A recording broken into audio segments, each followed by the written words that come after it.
तो चलिए सॉल्व करते हैं क्वेश्चन नंबर 13।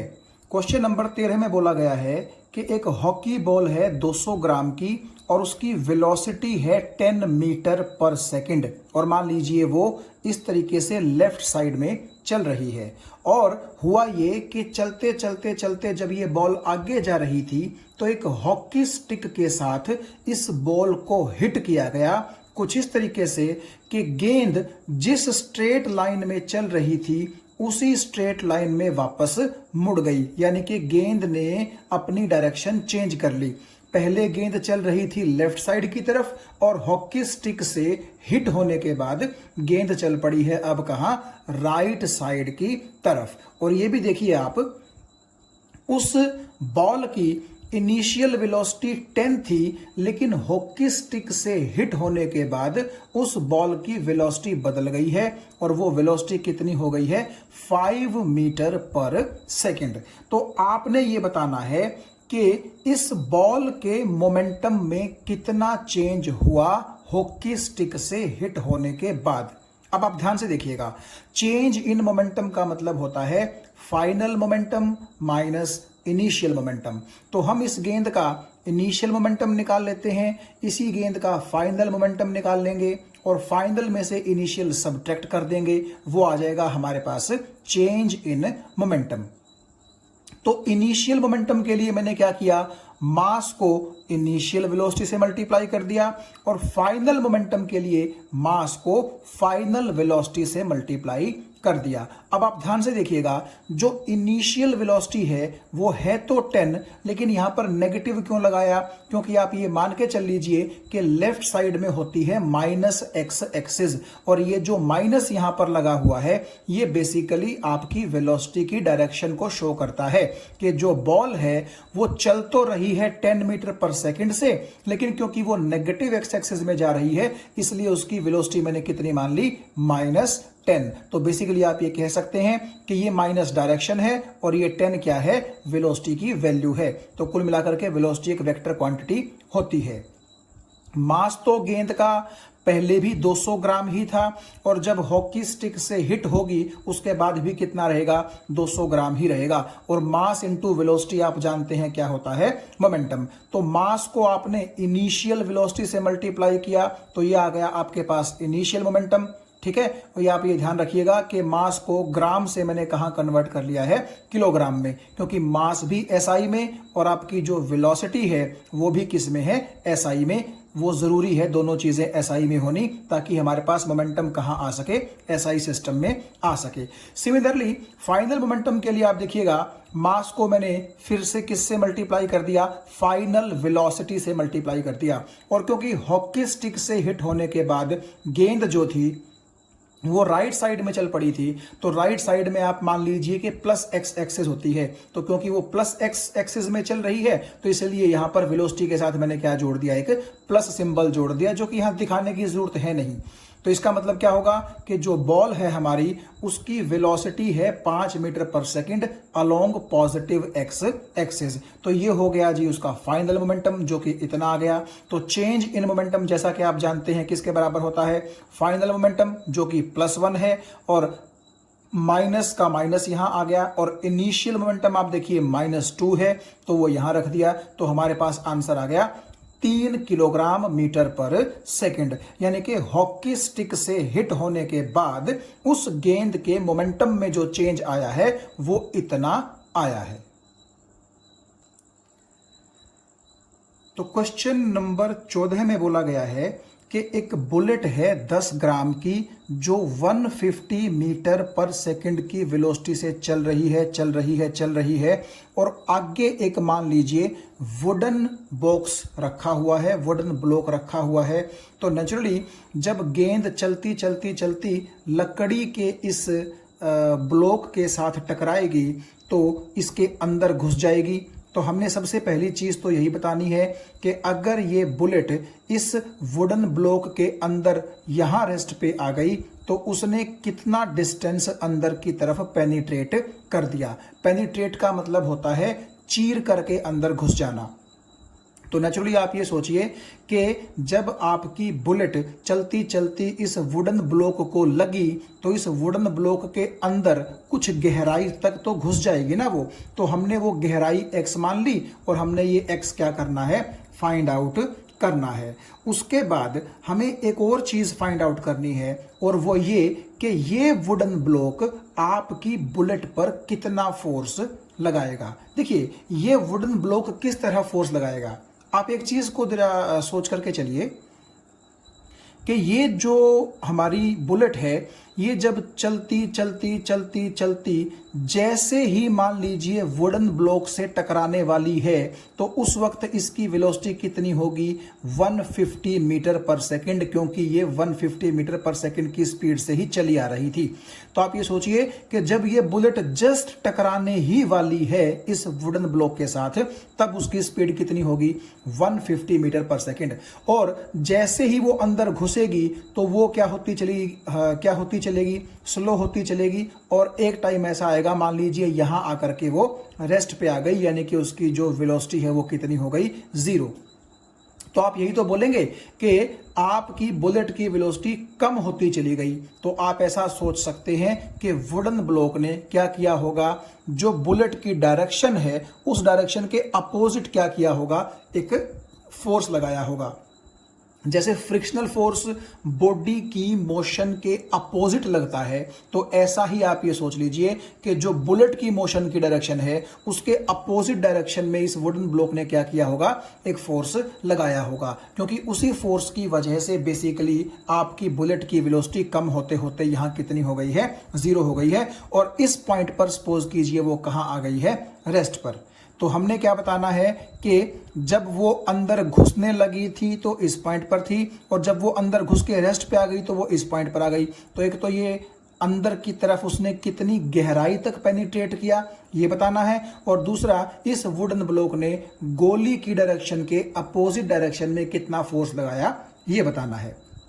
सबसे पहली चीज आप ये देखिए ध्यान से, जब ये बुलेट जस्ट हिट करने ही वाली है तो उसकी स्पीड हम मान लेते हैं u 150 मीटर पर सेकंड, क्योंकि इस पॉइंट के लिए तो वो इनिशियल स्पीड ही होगी। फिर क्या होगा, वो अंदर घुसते घुसते स्लो होती जाएगी और यहां पर उसकी फाइनल स्पीड v कितनी हो जाएगी, 0, क्योंकि वो रेस्ट में आ चुकी है। तो आपके पास इनिशियल स्पीड भी है जब वो ब्लॉक के अंदर घुसने लगी थी और आपके पास फाइनल स्पीड भी है जब वो रेस्ट पर आ चुकी है। और आप ये भी देखिए स्टेटमेंट के अंदर बताया गया है कि वो यहां से लेकर के यहां तक 0.03 सेकंड के अंदर ट्रेवल करती है, यानी कि घुसते ही इतने टाइम के अंदर वो रेस्ट पर आ जाती है। तो मेरे पास u है, v है और t है। तो ये जो इक्वेशन है v is equal to u plus a t, इसमें मैं v की वैल्यू भी रख दूंगा जो कि 0 है, u की वैल्यू भी रख दूंगा जो कि 150 है, t की वैल्यू भी रख दूंगा जो कि ये है। तो मेरे पास एक्सेलरेशन आ जाएगी और आप ये देखिएगा कि एक्सेलरेशन हमारे पास आई है माइनस के 5000 मीटर पर सेकेंड स्क्वायर। और ये माइनस तो एक्सेलरेशन आई है, इसका मतलब आप समझ गए होंगे कि ये रिटार्डेशन है। क्यों? क्योंकि आपकी बुलेट की वेलोसिटी धीरे धीरे क्या हुई है, कम हुई है।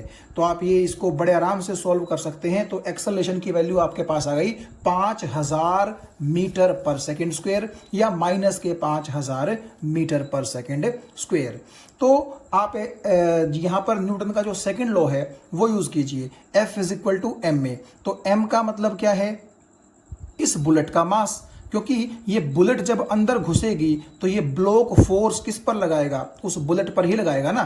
तो जो बुलेट का मास है वो 10 ग्राम है, इसको आप किस में कन्वर्ट कर लेंगे, किलोग्राम में। तो मास की जगह हमने बुलेट का मास रख दिया और जो आपके वुडन ब्लॉक ने फोर्स लगाया है अपोजिट डायरेक्शन में बुलेट के ऊपर, तो उसके अंदर एक्सेलरेशन कितनी पैदा हुई है वो हमने अभी देख ली, माइनस के 5000। तो m की जगह ये रख दिया, a की जगह ये रख दिया।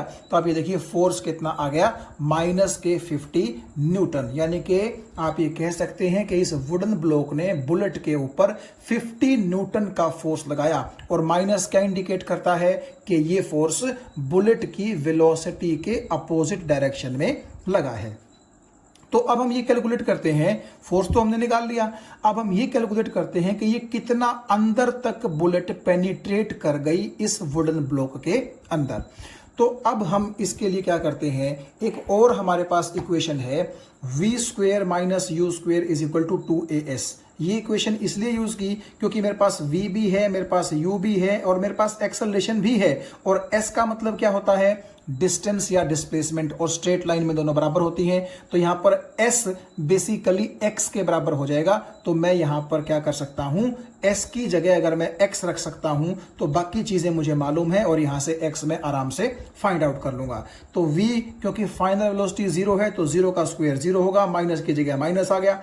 u का स्क्वायर, तो u क्योंकि 150 थी तो 150 का स्क्वायर हो गया 150 इंटू 150 इज इक्वल टू 2 की जगह 2, एक्सेलरेशन आपकी माइनस के 5000 है।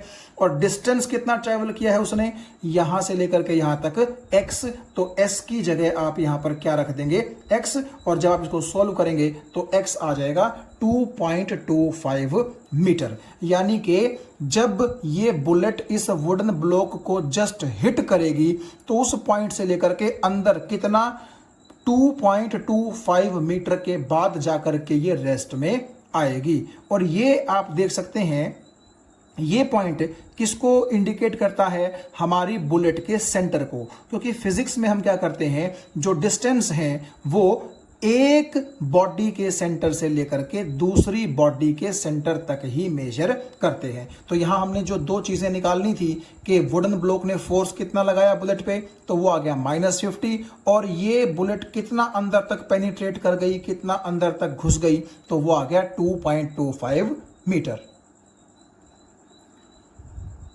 तो चलिए अब चलते हैं क्वेश्चन नंबर 15 की तरफ।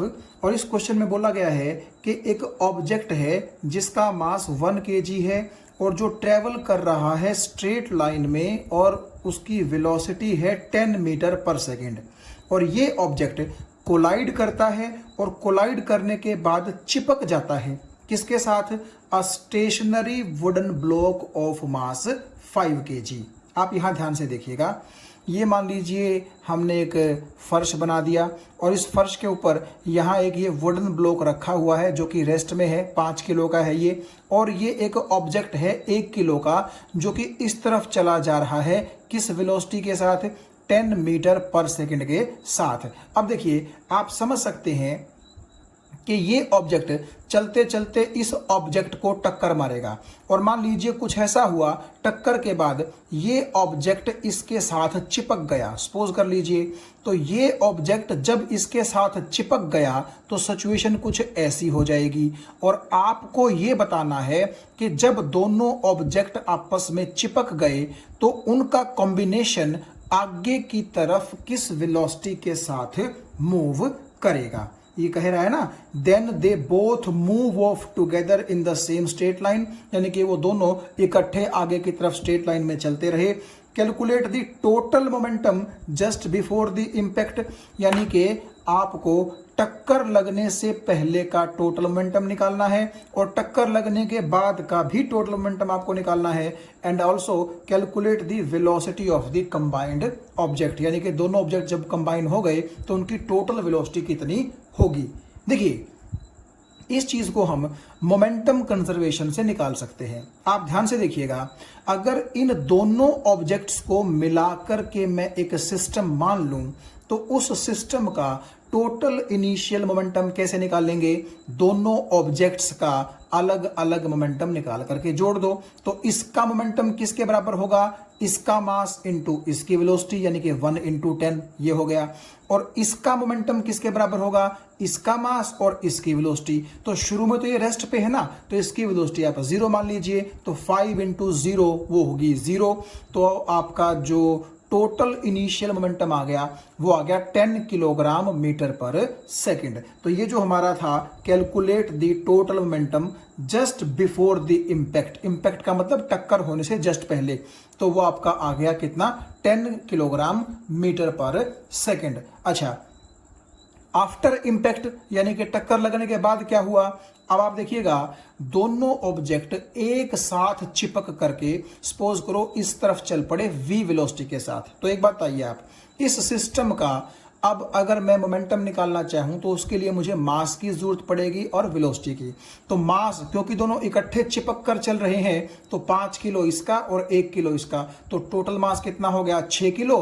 और कंबाइंड जो ऑब्जेक्ट है उसकी वेलोसिटी मैंने मान ली v, तो मास को जब वेलोसिटी से मल्टीप्लाई करोगे तो 6v आपके पास क्या आ जाएगा, टोटल फाइनल मोमेंटम। और मोमेंटम कंजर्वेशन क्या बोलता है, मोमेंटम कंजर्वेशन बोलता है कि टोटल इनिशियल मोमेंटम और टोटल फाइनल मोमेंटम किसी भी आइसोलेटेड सिस्टम के क्या होंगे, एक जैसे होंगे। तो अगर पहले आपका मोमेंटम इंपैक्ट से पहले 10 था, तो बाद में जो 6v है वो 6v भी किसके बराबर होगा, 10 के बराबर होगा। तो जब आप 6v को यानी कि 6v को 10 के बराबर रख देंगे तो v आ जाएगी 1.67 मीटर पर सेकंड। यानी कि जो दोनों ऑब्जेक्ट हैं वो कंबाइन करके इस वेलोसिटी के साथ आगे बढ़ेंगे। और जो आंसर हमने निकालना था कि आफ्टर इंपैक्ट मोमेंटम कितना होगा, तो है तो वो 6v, लेकिन क्योंकि हमें पता है कि 6v होता तो 10 के बराबर ही है, तो आप ये कह सकते हैं कि बिफोर इंपैक्ट भी मोमेंटम 10 था और आफ्टर इंपैक्ट भी मोमेंटम कितना होगा, भले ही 6v के बराबर हो लेकिन वो होगा 10 के ही बराबर। और दोनों ऑब्जेक्ट इस वेलोसिटी के साथ क्या करेंगे, कंबाइंड मूव करेंगे। तो चलिए अब सोल्व करते हैं क्वेश्चन नंबर 16, जिसमें यह बोला गया है कि एक 100 किलोग्राम का ऑब्जेक्ट है जिसकी वेलोसिटी को 5 मीटर पर सेकंड से 8 मीटर पर सेकंड तक बढ़ाया गया है 6 सेकंड में। मतलब जरूर इसके ऊपर कोई ना कोई फोर्स लगाया गया होगा। अब आपको कैलकुलेट क्या करना है, initial momentum and final momentum of the object. और आपको यह भी बताना है कि जो फोर्स लगा कर के आपने उस ऑब्जेक्ट की वेलोसिटी 5 से 8 की है, उस फोर्स की वैल्यू क्या है। तो देखिए, जो चीजें हमें दे रखी हैं उनको हम यहां लिख लेते हैं कि ऑब्जेक्ट का मास है 100 kg, ऑब्जेक्ट की इनिशियल स्पीड है u 5 मीटर पर सेकंड, फाइनल स्पीड है v 8 मीटर पर सेकंड, और इस स्पीड को चेंज होने में जो टाइम लगता है t वो है 6 सेकंड्स। तो सबसे पहली चीज अगर हम निकालना चाहें इनिशियल मोमेंटम, तो इनिशियल मोमेंटम के लिए क्या करना पड़ेगा, मास को मल्टीप्लाई करना पड़ेगा इनिशियल वेलोसिटी के साथ। तो इनिशियल वेलोसिटी आप यहां देख सकते हैं 5 है, तो 100 को 5 से मल्टीप्लाई कर दीजिए तो 500 किलोग्राम मीटर पर सेकंड, ये आ गया इनिशियल मोमेंटम। और अब आप समझ गए होंगे फाइनल मोमेंटम के लिए क्या करना पड़ेगा, मास को फाइनल वेलोसिटी यानी कि 8 मीटर पर सेकंड के साथ मल्टीप्लाई कर दीजिए। तो 100 को जब 8 से मल्टीप्लाई करेंगे तो ये आ जाएगा 800 किलोग्राम मीटर पर सेकंड। तो ये आ गया जी फाइनल मोमेंटम। तो दो चीजें हमने निकाल ली, initial momentum and final momentum of the object. अब हमें यह निकालना है कि कितना फोर्स इस ऑब्जेक्ट पर लगाया गया होगा जिसकी वजह से इसकी वेलोसिटी 5 से बढ़कर के 8 हो गई 6 सेकंड के अंदर। तो उस फोर्स को कैलकुलेट करने के लिए मेरे पास एक फॉर्मूला है, force is equal to change in momentum divide by time. तो आप ये देखिए, चेंज इन मोमेंटम हम कैसे निकालते हैं, फाइनल में से इनिशियल घटा दीजिए, तो 800 में से 500 जब घटाएंगे तो कितना बचेगा 300, और टाइम कितना था 6 सेकंड, तो 300 बटे 6 आंसर आ गया 50 न्यूटन। अब आप देखिएगा, ये जो मैंने फॉर्मूला यहां लिखा है इसको मैंने यहां एक्सप्लेन करने की कोशिश की है। जो न्यूटन का सेकंड लॉ है वो बोलता है F is equal to M A. A क्या है, एक्सेलरेशन, और वो आपको पता है क्या होती है, चेंज इन वेलोसिटी बटे टाइम। तो चेंज इन वेलोसिटी क्या होता है, final velocity minus initial velocity divide by time. तो जब आप m को अंदर मल्टीप्लाई करेंगे तो m v के साथ मल्टीप्लाई हो गया और m u के साथ मल्टीप्लाई हो गया और डिवाइड बाय t हो गया। तो आप देखिए m v का क्या मतलब है, फाइनल मोमेंटम, क्योंकि मास और ये v क्या है, फाइनल वेलोसिटी। तो ये हो गया फाइनल मोमेंटम, एम यू हो गया इनिशियल मोमेंटम। तो बेसिकली ऊपर क्या हो गया, चेंज इन मोमेंटम, और नीचे क्या हो गया, टाइम। तो मैंने इसी मैथमेटिकल इक्वेशन को यहां वर्ड्स में लिख दिया कि फोर्स किसके बराबर होता है, चेंज इन मोमेंटम बटे टाइम के बराबर होता है। तो आप यहाँ बड़े आराम से देख सकते हैं कि हमने चेंज इन मोमेंटम निकाल लिया 300 और टाइम हमारे पास था 6 सेकंड। तो कुल मिलाकर के जो फोर्स हमने लगाया था उस ऑब्जेक्ट पर वो कितना आ गया, 50 न्यूटन। क्वेश्चन नंबर 17 और कुछ क्वेश्चन और बचे हुए हैं, वो हम एक अलग वीडियो में डिस्कस करेंगे। तो इसीलिए मैं अब क्वेश्चन नंबर 16 के बाद सीधा आ जाता हूं क्वेश्चन नंबर 18 पर। तो क्वेश्चन नंबर 18 में बोला गया है कि एक डंबल है, डंबल का मतलब जिसको आप जिम में उठा करके एक्सरसाइज करते हैं, कुछ ऐसा वो दिखाई देता है।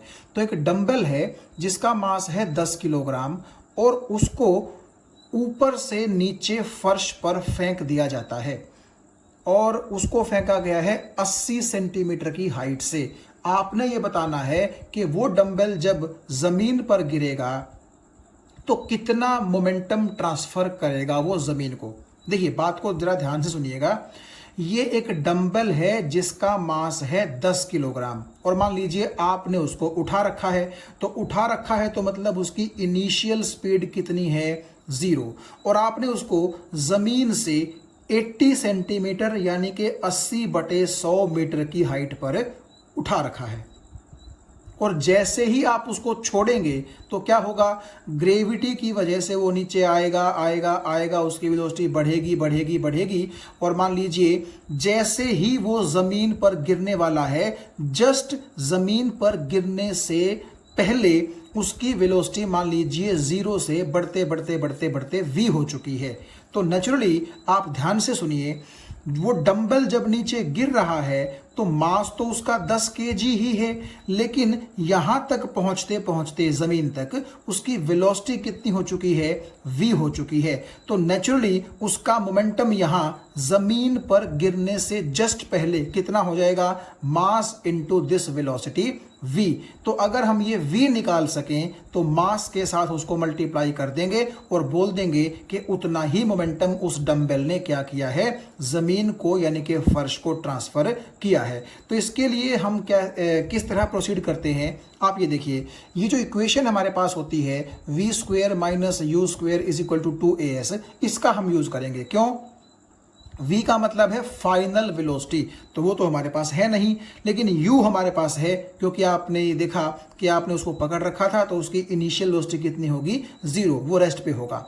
2 का 2 ही है। a का मतलब आप देखिए क्वेश्चन में भी दे रखा है कि एक्सेलरेशन आपने कितनी लेनी है, 10, तो इसका मतलब हमें एक्सेलरेशन भी मालूम है। और s का मतलब है कि जिस पॉइंट से जिस पॉइंट के बीच में वो चला है उसने डिस्टेंस या डिस्प्लेसमेंट कितना ट्रेवल कर दिया, वो है आपका 80/100 मीटर के बराबर। तो आपके पास हर चीज है, s है, a है, u है, यहां से आप v निकाल सकते हैं। तो जब आप सॉल्व करेंगे तो v आपके पास आ जाएगी 4 मीटर पर सेकेंड। इसका मतलब है कि जमीन पर गिरने से जस्ट पहले उसकी वेलोसिटी 4 मीटर पर सेकेंड हो चुकी होगी। मास उसका 10 है, वेलोसिटी उसकी 4 है, तो 10 को 4 से मल्टीप्लाई कर दो, 40 किलोग्राम मीटर पर सेकेंड गिरने से जस्ट पहले उसके पास मोमेंटम होगा। और जैसे ही वो जमीन पर गिरेगा वो तो रेस्ट पर आ जाएगा, यानी कि उसका मोमेंटम तो हो जाएगा 0। तो नेचुरली हम ये कहेंगे कि उसने अपना 40 किलोग्राम मीटर पर सेकेंड का मोमेंटम किसको ट्रांसफर कर दिया, धरती को ट्रांसफर कर दिया। यानी कि उसके पास जितना मोमेंटम था उसने उतना ही मोमेंटम धरती को दे दिया, फर्श को दे दिया, जमीन को दे दिया और खुद रेस्ट में आ गया जमीन पर गिरने के बाद, क्योंकि उसका मोमेंटम कितना हो जाएगा, लास्ट में 0 हो जाएगा। तो नेचुरली यहां पर समझने वाली बात यह है कि जब वो ऑब्जेक्ट नीचे गिर रहा था तो जितनी वेलोसिटी उसकी यहां तक पहुंचने से पहले हो जाएगी उस हिसाब से आप मोमेंटम उसका कैलकुलेट कर लो और वही मोमेंटम वो क्या करेगा, गिरने के बाद अर्थ को ट्रांसफर कर देगा। तो इसके लिए हमें चाहिए थी v। इस इक्वेशन का यूज करके हमने v को निकाल लिया और वहां से जब हमने मोमेंटम निकाला ऑब्जेक्ट का कि गिरने से जस्ट पहले उसका मोमेंटम इतना होगा, तो यही मोमेंटम वो क्या करेगा, यहां पर जमीन को या फर्श को ट्रांसफर कर देगा। So momentum transferred by the object to the floor will be equal to 40 kilogram metre per second.